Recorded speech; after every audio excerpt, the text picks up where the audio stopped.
Jadi pada video kali ini kita akan membahas kembali untuk update dari pergerakan Euro USD. Nah, kalau kita perhatikan Euro USD itu kemarin dia sempat sideways, kurang lebih di range harga 6.837 sampai 6.887 ya. Ini untuk area sideways-nya dia. Nah, kalau kita lihat lagi dari area range sideways ini, ya ini kan dia sudah breakout nih dari range sideways dia. Nah, range sideways kemarin itu disebabkan karena pasar Amerika sendiri yang ada liburnya atau Bank US itu sedang libur gitu. Nah, kalau kita lihat lagi untuk hari ini memang secara pergerakan harga itu dia ada support level dan memang dia sedang menuju ke area support level ini kurang lebih di harga 6.615 di sini.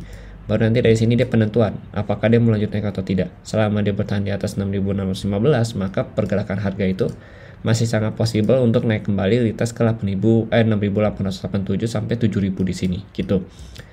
Nah, kalau dia break dari 6.615 berarti dia akan dites kembali ke harga 6.285 yang ada di sini. Nah, ini memang secara pergerakan belum ada pola yang begitu bagus, maksudnya kayak pola yang begitu bagus untuk kita perhatikan ya, karena secara gerakan di sini dia juga masih sideways dan kalau kita perhatikan di time frame yang lebih besar, contoh kayak 4 jam ini, secara pergerakan, secara struktur harga itu polanya masih downtrend selama dia belum bisa break dari mana.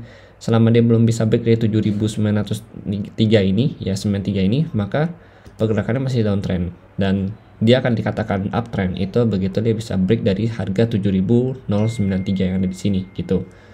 Nah, kemudian kalau kita perhatikan lagi, berarti kan kita mau ambil konfirmasi entry buy ya, kurang lebih di harga 6.000 ini gitu. Nah, kalau kita lihat lagi, itu memang untuk area buy zone cukup aman itu di harga 6.615 di sini. Kemudian stop lossnya kita bisa taruh kurang lebih nanti 30 pip ke bawah. Jadi kurang lebih atau kita bisa ambil last rejection yang ada di sini. Nah, ini untuk stop lossnya bisa ambil di sini. Jadi memang cukup dikit ya untuk stop loss ya. Tapi ini belum konfirmasi karena untuk konfirmasi itu kita butuh harga begitu sampai di sini terlebih dahulu gitu. Ini kan dia masih di harga 6.690 ya. Berarti kan belum konfirmasi, sedangkan kita tunggunya itu di 6.615 gitu. Jadi mungkin kalau nanti ada konfirmasi akan saya share untuk setupnya di channel ya. Kemudian kalau kita lihat lagi secara struktur harga di 15 menit ini kan ada swing low-nya dia. Terus ini ada swing low-nya dia juga.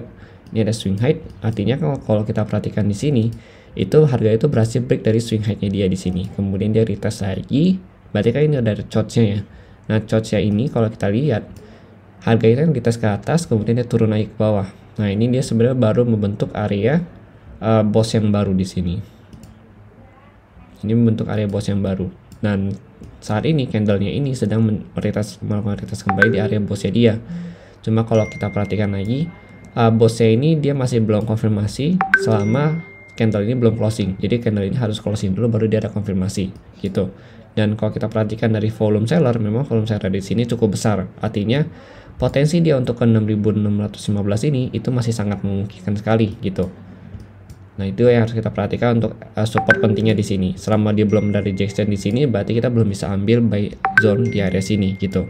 Karena tapi kalau kita perhatikan area ini memang area breakout dia, jadi memang cukup kuat untuk dijadikan sebagai area retest untuk entry kembali gitu. Tapi ini masih belum konfirmasi ya teman-teman, jadi kita masih harus tunggu kembali gitu. Nah, lalu untuk target turun ya tadi udah saya jelaskan juga. Kemudian kalau untuk target naik kurang lebih bisa naik ke 7.000 dan tertingginya itu nanti kita akan perhatikan lagi itu di 1 jam. Nah, untuk 1 jam ini begitu dia bisa break dari 7.000 ini ya, begitu dia bisa break dari 7.000 berarti next targetnya itu di 7.300 di sini. Nah, ini next target dia karena swing high dia terakhir di sini. Ini kan swing high pertama, ini swing high kedua. Nah, ini sini.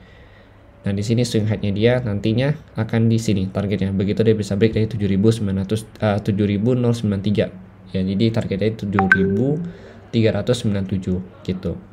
Oke, jadi mungkin itu sih penjelasan dari saya mengenai si Euro USD hari ini. Intinya kita akan tunggu di beberapa zone tersebut ya, terutama di 6.615. Kalau dia break dari sini berarti kita jangan ambil buy dulu, kita ambil buy nanti kurang lebih di harga mendekatin di 6.442 di sini atau di harga 6.285 di sini, baru kita nanti ambil buy lagi ya. Jadi itu saran dari saya dan memang pandangan dari saya mengenai Euro USD. Terima kasih dan sampai jumpa pada video berikutnya.